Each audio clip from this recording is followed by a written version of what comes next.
Welcome to another episode of the CPG Guys podcast. Our co-hosts, Sri Rajagopalan and Peter V.S. Bond, explore how brands and retailers engage with consumers online, in-store, and everywhere in between. And now, here are Sri and Peter. Hi, everyone, and welcome to the CPG Guys podcast. I'm the Brooklyn Boys of Summer CPG guy. My name is PVSB, and my domain expertise revolves around the digital shelf, its content, retail, customer data insights, CRM, and loyalty. My co-host, he's the Bronx Bomber CPG guy and an expert at branding, direct-to-consumer, unified commerce, retail media, and marketplaces. Please join me in welcoming the man who goes by one name, Sri. Sri, how you doing today? Doing awesome, Peter. Sunny, peachy day in New York City today. Pleasure to have our special guest that you will announce shortly. And for all our fans, this is opening day of Major League Baseball. The Yankees have played their game. The Dodgers are yet to play their game.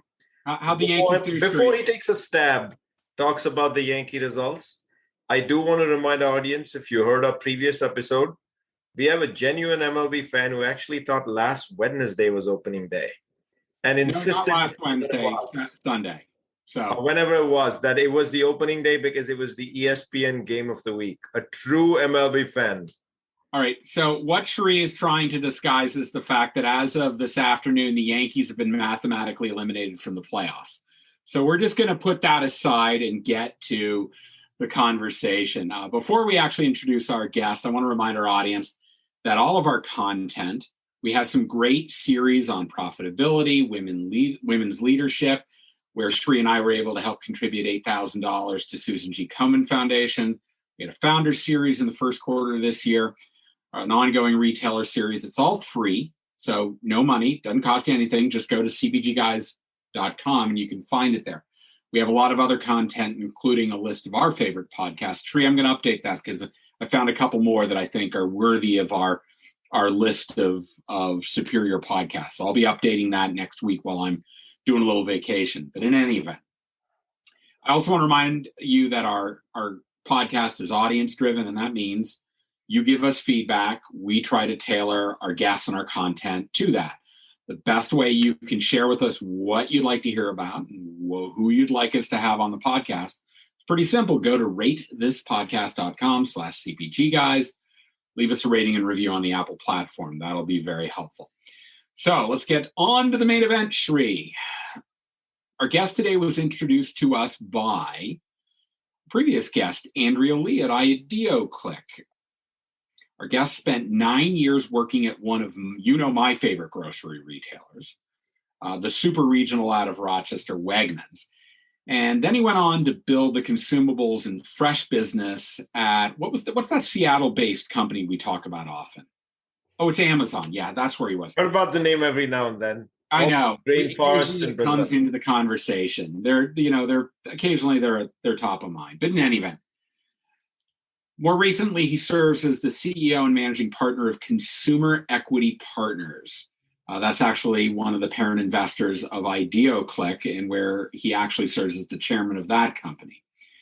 He's here to talk to us today primarily about his capacity as CEO of another company, his portfolio, one that Sri and I were introduced to by one of his brand clients. This company is called Replenium, which he founded in, I believe, 2013. He can correct me if I'm wrong later. But in previous episodes, you've heard Sri and me talk about how brands should be investing in retail brand building capabilities. Notably, this concept of subscribe and save features. Replenium is a different take on this. It's not just about scheduling the repurchase. It takes into account more than that. And we're going to kind of dig in and ask him to educate us about that. Please join us in welcoming to the CPG Guys podcast, Tom Furphy. Tom, welcome. Hope you're doing well. How are you today? I'm doing great. And thank you guys so much for having me. All right, before we get into a couple questions, first of all, Tom, do you have a baseball preference? Yankees, Dodgers, other? Oh, I was born in New York, and I grew up a Mets fan. Okay, no, that's okay. My New York affiliations were handed down to me by my dad, so I'm not even going to go on the football side of the equation, but we're both Giants fans. That's Right. where I unfortunately am not. Okay, but I can tell you, Mets are okay because it's a blend of the Giants and the Dodgers to make up for the loss. Good. But Shree and I are actually going to the Sunday, August 15th Dodger game at Citi Field. So totally happy. And one of the things I love about it, you walk right into the lower level behind home base entrance. There is an homage to my personal hero with the big number 42. That's Jackie Robinson. So I love that. Anyhow. And if weather permits, there will be some live broadcasting of the CPG guys. I think there will be. I think there will be from Citi Field. Okay, Tom, before we get into our intense grilling of you, we don't do that. Our audience loves to learn while they're listening and dig in. Could you first of all share with them where online they can learn more about Replenium? And then after that, if you could give us just a little overview about what you're doing with Consumer Equity Partners. Absolutely. Well, you can go to replenium.com. And as well, we're on all the social media outlets as well. Facebook, Twitter, and you can even find us showing up on Clubhouse now and then. Are you on TikTok yet? Because we're on TikTok. Not yet TikTok, but okay, we'll talk about that after the show. But it's all right. That's awesome. We're also Clubhouse fans. We Clubhouse all the time. Mission in life, Peter. Get Tom on TikTok. I know we got to get him on TikTok. We'll work on that. Count me in. Tell us about Consumer Equity Partners. Yeah, so Consumer Equity Partners, it's our venture fund based in Seattle. Not that it really matters where you're based nowadays. We, as you had mentioned, we got to Amazon in the relatively early days. We were charged with building a CPG e-commerce business on top of a platform that was tuned, to sell books and music and movies and in physical form, by the way. And then we had to create this business of products that are way outside, way far afield of that, but are super important to customers. So after being at Amazon for a number of years, building those businesses, everything from prestige beauty to health and personal care to grocery, building capabilities like subscribe and save, a lot of the stuff you see in the recommendations engine today, starting and running Amazon Fresh within that as well. Like we created this, I would call it like a relatively high level of disruption, for lack of a better term, in the industry. And as we were doing that, we said, customers are really digging what we're doing. Partners, they like the volume we're giving them, but they hate working with us because, we're so much different than any other retailer, and we're placing all these demands on them that are just, they just weren't used to. And we're creating this kind of new competitive dynamic in retail that we thought, as we looked way forward, could get really interesting, right? If you look forward to a time when Amazon's 20% of retail, what does that mean? So we built an investment thesis off of that. We said, geez, based on that, we're creating great opportunities to help the world work better kind of with and through Amazon. That ultimately became IdealClick. And then we said, there's also real investability around helping the world either compete with Amazon if you're a retailer or hedge against reliance on Amazon if you're a brand. So competing against Amazon as a retailer, businesses like Bevy Up that we sold to Nordstrom, businesses like Replenium, which is our replenishment platform for the world outside of Amazon, that helps retailers compete. And both of those companies and some other things we're spinning up, really help brands go to market in new ways, both direct to consumers and through, and in conjunction with retailers. So we have an investment thesis around those areas, things that are going to be disrupted around retail, some disruption in supply chain, things like health, self-care, digital marketing, those kinds of areas. And so that's our investment vehicle. It was originally funded out of our Amazon returns. And then we've since brought in additional outside investors as well.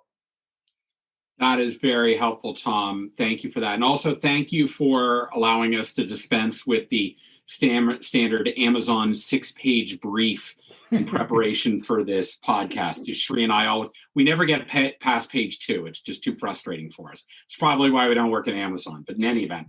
Actually, it's a no PowerPoint, Microsoft Word culture, and we have lived true to that expectation for you, Tom. Nice. All right, so let's get to the questions. why are retailer-based subscription services so desirable for consumers? Are there specific types of products that lend more favorably to this model? Is there something about the experience of purchasing into a subscription that pleases shoppers? What are your thoughts on this? That's a really good question. I will say when we originally built Subscribe and Save at Amazon, the motivator for building it was we knew at Amazon we couldn't have a complete assortment, right? We couldn't be a complete solution for any of our customers. We also couldn't be a complete solution for any of our brand partners because we couldn't carry all their products. So we have these two incompletes in our score. So how are we going to win, right? And we said, well, we probably can build into the platform the capability for folks to put the stuff they get on a regular basis, on a repeat purchase cycle so they can set it and forget it. So it was we didn't do any consumer research or anything. It was just kind of our gut feeling. And so we built that capability. And, obviously it took off and it did really well. And I think we learned some things along the way with that. We learned that customers that are loyal to a product love to do that because they just love to not have to worry about running out of stock. They want to know they're getting a good value on it. And they want to know that the retailer is taking care of it for them. It's almost like when you put something on bill pay, right? You're not doing it necessarily to save money. You're doing it just because you don't want the hassle of having to worry about it, right? And we thought when offering a discount on the product that that was going to be why customers are doing it because they get this great deal on it, and they're gonna sign up for the deal, and that probably got some customers into it at first. But as we did consumer research on it after we had launched it, and over the years since, we found out that customers really were doing it for the convenience over the value. So I think it's really a convenience play. It's taking that burden off of the to-do list of the customer. The fewer things they can have on their active shopping list, frankly, for them, the better, right? They'd rather have to worry about fewer things. So that fits that need really well. I will say that we learned a lot about that over time as far as like which categories would work well for this, to your question. The initial categories that took off were the ones you'd expect, vitamins, supplements, baby care, any kind of regular use regimen product, like a lot of personal care products, even a bunch of beauty products that tend to be replenishment items. Once you're past discovery and you find that item that you like on a regular basis, that works well in Subscribe and Save. But we also were surprised at some of the kind of obscure products that folks would put on it. If you found a retailer that carried, the 42nd flavor of Jell-O that your family just really loves, you'll buy a 6-pack of that, every couple months. And so, we were pretty generous in the amount of our assortment that we lit up at Amazon in the program. And, I will say that, the range of categories that are being purchased is fairly broad, much broader than you'd expect. Retailers have traditionally been focused on preset systematic reordering of a product. Variables that have gone into the mix classically are historicals, last year's seasonality, but they don't really vary year over year. And then you look at COVID. One of the hardest things we say on the show that people are going to find in 2021 and 22 is actually planning. Because looking at historicals and anniversarying is a foreign concept at this stage. In your estimation, what's the better model? And is it not truly what the consumer needs, just systematic reordering? Like what's missing to do the right thing? Traditional subscription platforms are architected in what we would call that around the product. So at its core, it's a product architecture. It is, I'm Shri, I pick this product that I want on a regular basis. And maybe you can recommend to me, the most common, repeat cycle of that. Maybe I'll know as a customer, yeah, this is an every 2 week or an every 6 week. Maybe I'll know that. I usually won't quite know it right, but I'll put that product on that cycle. And then that product will be, sent to me on that predetermined regimen or predetermined interval. And then if I end up that's too slow or too fast, I have to go in and adjust that. And that ends up causing something that we called at Amazon and since subscription fatigue, right? So having to, actively manage your inventory level at home and go in on a SKU by SKU basis and manage that is tedious. If you have a baby in a size 1 diaper, the baby's going to grow. You know what they're going to need next? Size 2. Well, on Amazon, you know what you have to do? You have to go in and cancel your size 1 product subscription and go sign up for a size 2 product subscription, right? Or what if, there's a nutrition bar that you like and you want to toggle between a couple different flavors? All right, well, at Amazon, you'd have to set one up, like every other month, and then another one up every other month and manage those back and forth. So there's a fundamental flaw in traditional subscription around being what I would say kind of product architected. When we thought about how to approach auto replenishment, we thought about it being what we call solution architected, right? So consumers solve needs, right? Shoppers are looking to have needs solved.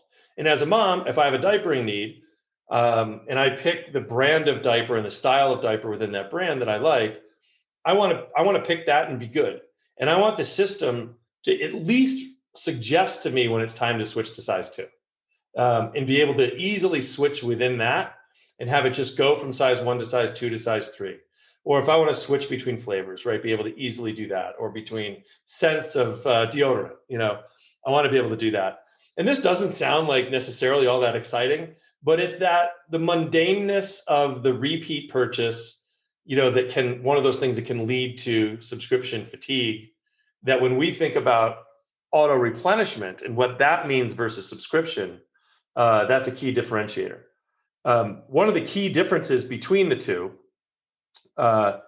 between traditional product subscription and auto replenishment, is basically that auto replenishment, what we like to say, takes the good parts of the utility of product subscription, adds the element of machine learning to that, right? Because our machine learning is so much stronger today than it was 15 years ago when we launched Subscribe and Save, right?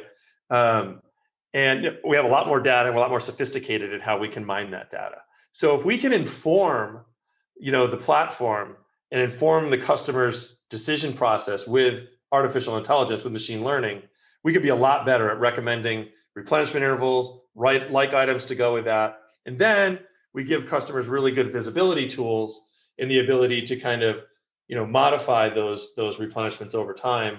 That's all super important. And then, auto replenishment also, one of the cool things with that is, on the retail side, it doesn't have to exist outside of the traditional basket either. It can actually drive tendering within the basket so that you don't have to manage, multiple purchase flows as a customer. Your CTO, Umair Bashir, also came from Amazon, worked on Subscribe and Save, and you kind of referenced it a second ago, but can you dig a little deeper into how you are leveraging machine learning to enable this capability that, as you described, prevents the consumer from reaching subscription fatigue? Because I'll tell you something, I'm still sitting on about 6 years of Dollar Shave Club razors that I'm probably never going to get rid of. But I'd love to know how you're trying to solve this issue with machine learning. Well, if you need to offload any of that inventory, just let me know. I can always use more horsepower. And you mentioned that we started the company in 2013. Here we are in 2021, and our big retail launches are actually just happening now. So what the heck we've been doing for 8 years? Well, for the majority of those 8 years was architecting the platform, and a key part of the platform architecture is this introduction of machine learning into the product. So we've been able to build some pretty amazing data sets and machine learning capabilities on top of the data sets, with a source being one of the major data providers, household name, gave us a set of like 70 million consumer transactions. We took those consumer transactions and, we've mined them and we've learned a lot from them. So our machine learning knows things like, based on the cubic centimeters of toilet paper consumed, how many ounces of toothpaste should be consumed, right? Because, the one is a proxy for the size of household, and the other numbers of mouths in the household, further up the supply chain, that's those are relative numbers, right? So we use machine learning in a few different ways. And Umair Bashir, he led 2 key engineering teams at Amazon. He led the Subscribe and Save team, but he also led the, I think we called it accessorization, which was a recommending of additional products based on what you also bought, right? Which we've all bought things off of Umair's recommendations. So he led both of those at Amazon. So I started working with Umair back, forever ago at Amazon. So when the opportunity to bring Replenium to market came to fruition, Umair was, one of the very first people we called to bring in to work on this. So we've been able to take this machine learning and based on that, we can do 2 things for customers. One, we can recommend products to you as a customer based on other things you've bought, other things customers like you have bought, and we can identify in the kind of in the range of products you should be buying into your home. We can identify where there are holes. So we recommend products based on those holes.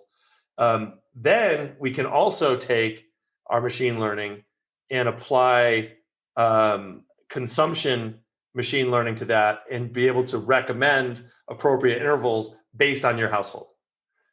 They're never perfect, but they're usually close enough that you can get them, you can lower the barrier of adoption to this and then lower the maintenance barrier or maintenance burden on customers once you do that. So the data sets that we use this aggregated data set that we started with. We use retailers' aggregated data. And as you guys both well know, retailers have very, very much varied sophistication in the type of data they have and their ability to mine that data. But we can leverage. And if the retailer is doing some great machine learning in that, awesome. We'll take the output of that. We don't need to layer too much of ours on top of that. We take specific customer trailing data as well. So when you authenticate, you're on the retailer site or you're on the brand site and you authenticate, we can, we'll through a token be able to see your trailing purchase history if the retailer or brand makes that available, and then we can make recommendations based on that. And then finally, we also incorporate brand data because a lot of brands have pretty good data on their side as far as what they expect consumption rates of their products to be, right? And so we're able to kind of take those all together and develop some pretty sophisticated and effective recommendations for folks and helping them load up the replenishment baskets. In a previous question, you talked about machine learning and artificial intelligence. What's machine learning and artificial intelligence telling you about the world of 1P, first party? First, especially when it comes to brands wanting to create first party relationships with consumers. Replenishable goods, first party relationships, they almost seem like a magnet attracting each other. But what's the major value proposition for a brand to do this when they may be at like 20,000 store doors plus in the United States? And why would they sign up for a Replenium type replenishable solution when the consumer has been trained over the course of history? I can just go back to the existing brick and mortar store and pick it up, and now I can click on Amazon. Well, we want to appeal to the brand on a few different dimensions. One, we fully believe that brands need to establish direct relationships with their end customers. Retailers are a necessary partner in go-to-market, for sure, because they're great aggregators of demand.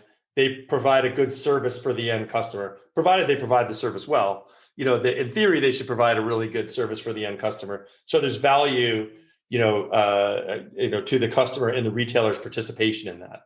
But that said, especially with the ability to establish digital connections with your end customers as a brand, with your ability to gather data from that, leverage that data to market back directly to those customers, you should be able to have that direct relationship and to be able to leverage that.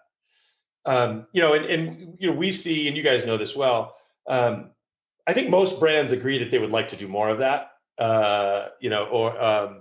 and I think what ends up potentially getting in the way of, like full DTC e-commerce for a lot of brands is just the economics and the ability to, create a meaningfully sized basket out of a brand specific or even a manufacturer specific product portfolio, where those economics work. It provides the right shopping experience for the customer, the right repeat purchase value proposition, all that. And some brands will figure that out and are figuring it out, and it's great.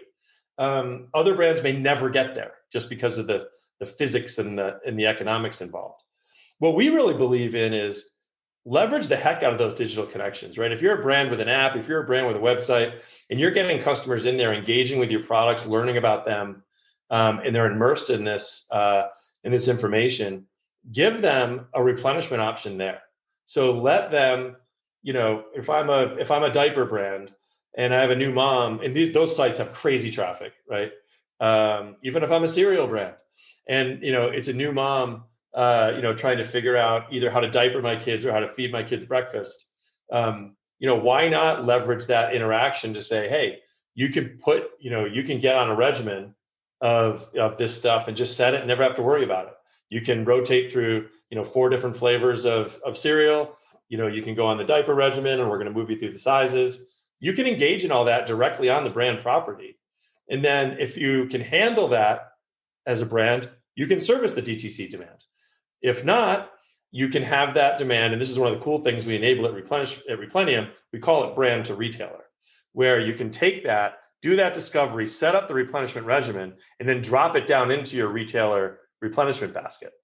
So now the brand gets full visibility and relationship with you as a customer. The retailer's servicing it. You're getting all the data back as the brand. So that's kind of a true symbiotic relationship there between brand and retailer. And we're really bullish on that. And then, there'll be maybe other like customers like that shopper, and maybe they're shopping directly at the retailer. Well, great.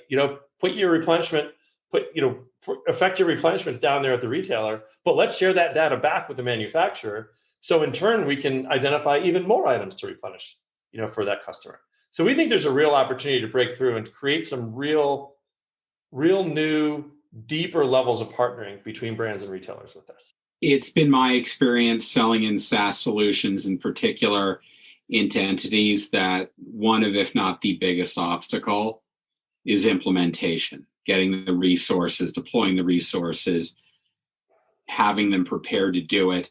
So what should retailers and brands that work with you expect from an integration, timing, and effort to get a solution up and running? And how, if at all, do you help them on that journey to make it less painful? I appreciate that question, because we just live it every day.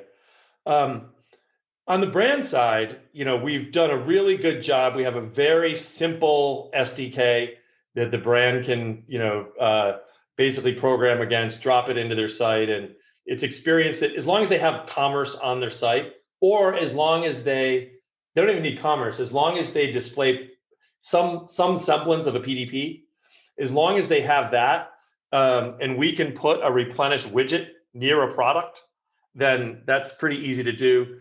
That is so easy. That could be done literally in a matter of just a few days. What we do find is that the brand and agency relationship tends to be a little complex. And so agencies can sometimes try to make it a little more difficult than it needs to be. Particularly kind of web and design agencies can make it a little more difficult, but it's super fast. Brands can implement in a matter of days. On the retail side, it's also very similar in that if you want to basically, use the out-of-the-box solution, we're talking to one of the very largest retailers today in the world. And they're actually looking at potentially just using our base experience and creating their own section of their website, which is not necessarily ideal, because you at least got to market people over to that section to go find the replenishment items. Not ideal, but we can implement that in like 30 days with a retailer. So, a retailer may say, yeah, I'll start with that so I can get it in, start getting some proof, getting some data going, and then I'll do the full deal. And our full deal implementation is we're a set of microservices that basically, if you, you can build all the front end experiences for the customer, right? So, whether it's, search or browse results, whether it's, product detail pages, whether it's special sections on the site, promotion sections, whether it's even in the cart, you can add, replenishment widgets next to those. Once you click the replenishment widget, Everything behind that is ours, up until you get to slot selection and whatnot for logistics. And then we need to interact and integrate back there. So, and then we ultimately merge into the cart. So even the most complex integrations, you're probably talking about 90 days for a retailer, and that's with, having a few, call it, depending on your complexity, 3 to 10 internal dev heads spending time on it during those 3 months. So we recommend start simple, just get it in, get some reps, get your customers using it, then leverage the data to get a little bit more sophisticated in how you implement it. You previously told us about how it is to partner with Replenium and actually get the solution implemented with the retailer and for the benefit of a brand. I'm going to jump into the world of the benefits. But before I do that, for the benefit of our audience, it is the 7th inning stretch down in Colorado, and the Dodgers are well on their way to getting mathematically eliminated, as Peter Bond correctly predicted at the beginning of the show. So why don't we jump right into the benefits? And what did Yogi say? It ain't over till it's over. 7th inning stretch. And the question is a straightforward one, Tom, which is, there's implementation and there's outcomes and return on investment. So whether you're a brand or a retailer, what's the type of return on investment that you're already starting to see in the marketplace out there with implementations you've done, full SDK or not? And is it data? Is it insights? I mean, the solution seems pretty straightforward to me as let's go do it as opposed to procrastinating way too much. Mm-hmm. Is it customer experience? So we built it to be all of the above. So I'll just some stats that we're seeing in the live implementations today, and I will say that these far surpassed what we had expected. So we're seeing average items preloaded into a cart to the tune of about $80 worth. Now this is at retail. Right, so you've got $80 worth of stuff where the system has said, hey Peter, on Monday your replenishments are going to be ready to be picked up at store 123. Come on in, add your order, and then come on in Monday and pick it up. And then you can go and review your replenishments. You might want to pull a couple things out, push a couple things in, but you're starting with $80 in that basket, and then even adding to it from there. So we're seeing really good basket size. We're seeing about between a 10 and 20% increase in customer value over time, right? So, and that's coming from higher frequency, right? Because the replenishment items, they kind of work for you, right? And they go and they tell the shopper, hey, it's time to replenish. Here's your basket, add to it. So the cadence of items actually create the shopping occasion to happen a little bit closer together than it would have otherwise. And then, of course, you get larger baskets. We're seeing the average replenishment increment, so time between, the set time between deliveries at the item level is at about 17 days on average. So you think about Amazon, where your shortest duration is a month. They're bigger packs, right? But when we're working at retailers that are full basket retailers, average is 17 days. So 2.5 weeks. It's crazy at the item level. And so, if you have a lot of items on replenishment, you're probably doing a replenishment basket for sure less than every couple weeks. So that drives a nice number there. The range of categories that we're seeing on the program in these full basket retailers, we know traditional center store, the stuff that Amazon would sell, packaged grocery, health and personal care, beauty, of course, those things make sense, household. But we're seeing things like the packaged deli case, the dairy case, frozen, lots of those perimeter categories are being introduced to this. So, that's kind of a nice surprise for us. And that's, I think, part of why we're seeing $80, preloaded into baskets. So, there's all those kind of transactional benefits. So, the retailer gets higher customer value, good repeat basket size, helps your e-commerce economics, all around, to that extent.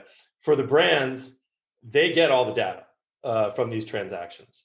Brands do fund this as well. I mean, it's not a free ride for the brands. Usually the brands are funding a customer discount of some sort. Doesn't have to be deep though. 5 points usually gets it done. So some level of customer discount, good use of that discount money, by the way, because it's going to your loyal customers.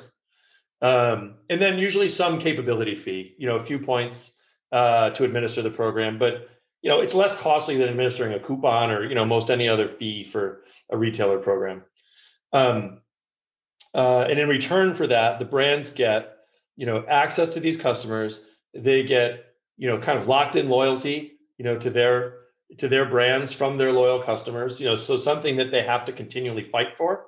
They get actually done, and they get an annuity return on that, right? So yeah, you're spending a little bit of marketing money up front promoting the program, but most of that money is going right to the customers that are using it the most. The end consumer that's using it the most. You also, as a brand, then have marketing access to those customers, right? So, if a customer is a loyal fan of a certain flavor or brand of cereal, and you have a new product coming out, you can go right to those customers and introduce that product, and you've got kind of a ready market for those. So for the brand, it's really, it's loyalty, it's ROI on marketing dollars that we think, is pretty tough marketing spend to beat. And then that's a kind of stuff that's executed at retail. And then if you're doing it on the brand site, it's just better return on, because you're paying for traffic to come to your brand site. You're paying to maintain those digital properties and keep folks engaged. This is a great way to monetize that engagement. The pandemic has brought incredible growth to e-commerce for consumables, and it's also brought about the rise of demand aggregators like Instacart. So from that demand perspective, if brands either miss the opportunity to build D2C relationships with consumers, is the race just beginning, or is it somewhere in between? So I have always felt like now is the time. I remember being, the very early Amazon back in 2005, going around at manufacturers' headquarters and convincing manufacturers that this internet thing is really going to be something. And, grocery e-commerce, there's a future here. And by the way, at Amazon, we have 40 million customers. That's what we had at the time.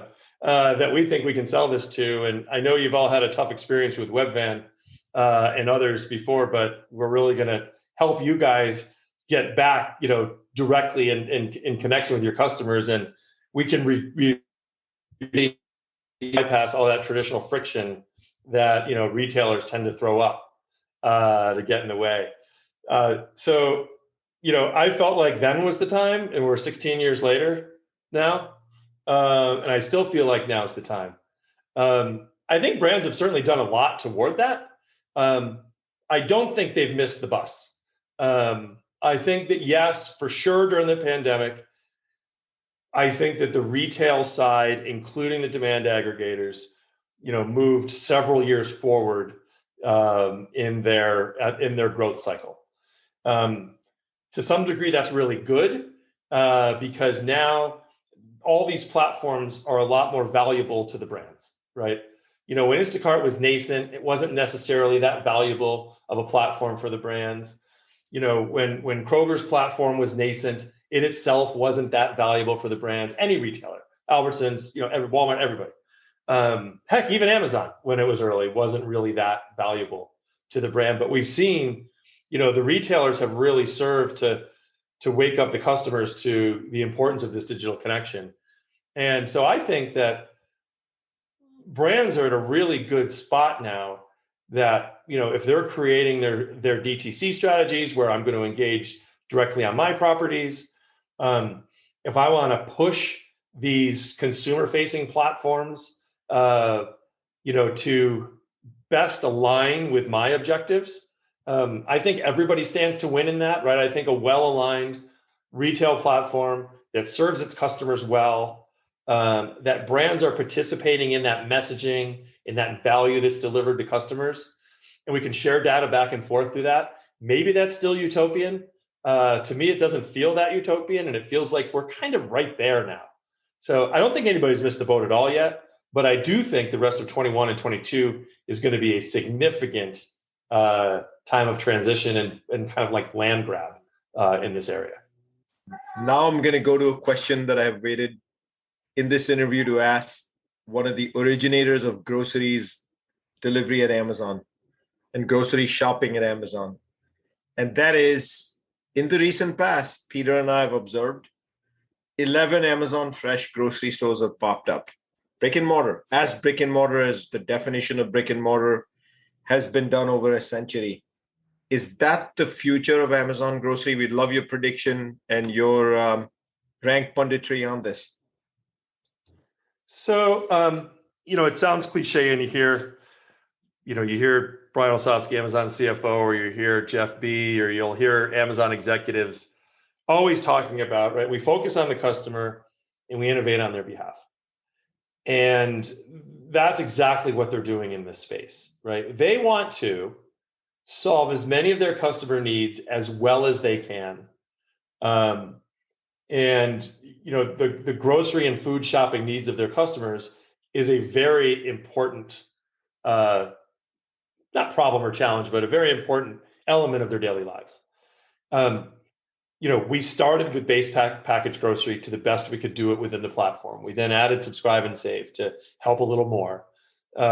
We started the first version of Amazon Fresh that looked an awful lot like a traditional, route-based local grocery delivery service. We learned a lot doing that.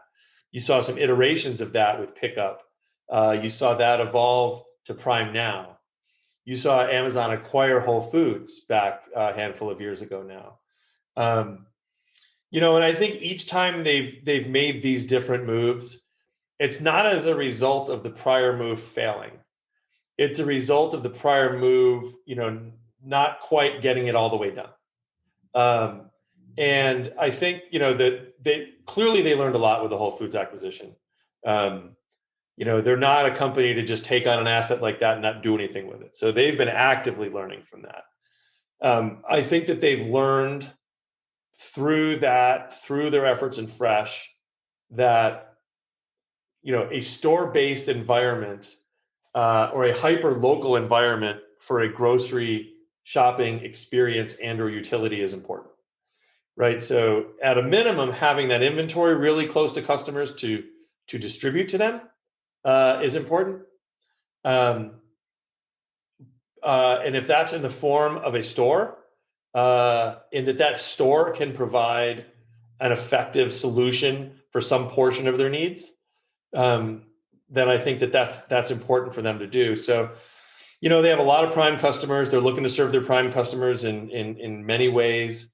And, I think to me, it seems pretty clear that they've determined that there is an opportunity in a physical grocery format that's not Whole Foods, right? That is smaller, that is simpler, it can be really effective. And those are not going to be in far-flung areas and big footprint formats. Those are going to be very local, very proximate to their customers, right? Amazon's very adept at having inventory positioned close to their customers so they can be responsive to their needs. This is just the way they do that with goods in these categories. So I think you will see lots and lots and lots more of these formats. Will they continue to be exactly as they are now? I don't know. I mean, my sense is Amazon's going to continue to learn. They're not afraid to change and try new things. When things aren't working, they're not afraid to stop. So I think store formats, though, are going to be, in this category particularly, is going to be a pretty important element of the service offering for Amazon going forward.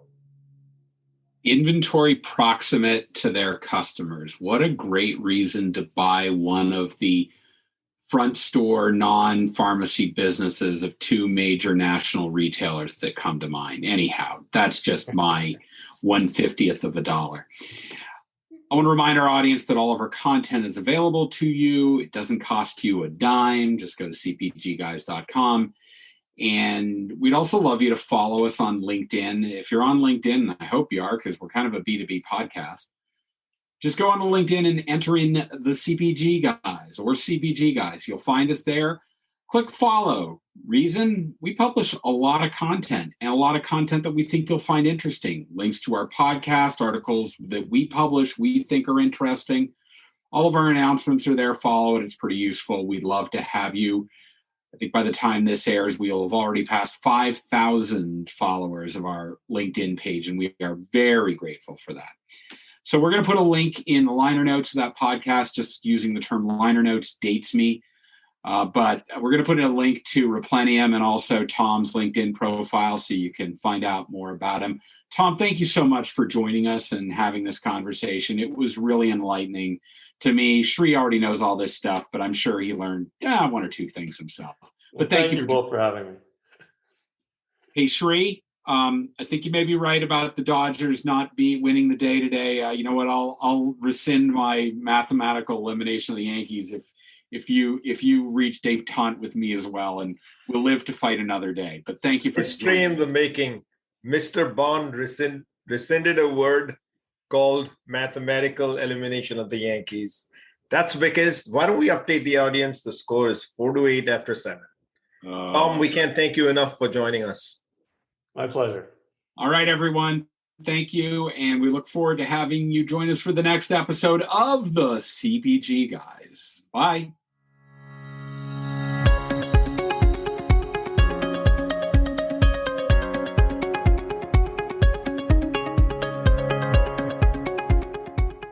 The content in this podcast episode is provided for general informational purposes only. By listening to our episode, you understand that no information contained in this episode should be construed as advice from CPG Guys LLC or the individual author, hosts, or guests, nor is it intended to be a substitute for research on any subject matter. Reference to any specific product or entity does not constitute an endorsement or recommendation by CPG Guys LLC. The views expressed by guests are their own, and their appearance on the program does not imply an endorsement of them or any entity they represent. The views expressed by CPG Guys LLC do not represent the views of their employers or the entity they represent. CPG Guys LLC expressly disclaims any and all liability or responsibility for any direct, indirect, incidental, special, consequential, or other damages arising out of any individual's use of, reference to, or inability to use this podcast or the information we present in this podcast.